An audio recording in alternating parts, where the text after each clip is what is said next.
চট্টগ্রামে ওয়াসায় নিউজ কভারেজকে কেন্দ্র করে সাংবাদিক হেনস্থা ও পরবর্তীতে মানববন্ধনের ঘটনাকে ঘিরে পরিস্থিতি নিয়েছে নতুন মোড়। গত 16 ফেব্রুয়ারি চট্টগ্রাম ওয়াসা কার্যালয়ে সংবাদ সংগ্রহকালে এক সাংবাদিক হেনস্থার শিকার হন বলে অভিযোগ ওঠে। এর প্রতিবাদে 17 ফেব্রুয়ারি চট্টগ্রামে কর্মরত সাংবাদিকরা মানববন্ধন কর্মসূচি পালন করেন। এই 2 দিনের ঘটনাকে কেন্দ্র করে ভিওডি বাংলাতে সংবাদ প্রচার হয়। ওই নিউজের সূত্র ধরে সংশ্লিষ্ট ব্যক্তির বিরুদ্ধে প্রশাসনিক পদক্ষেপ নিয়েছে চট্টগ্রাম ওয়াসা।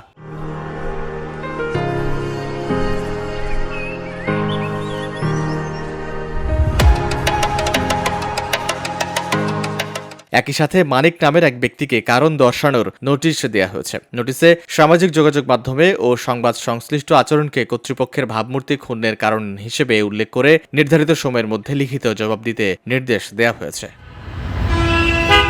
VOD Bangla news desk.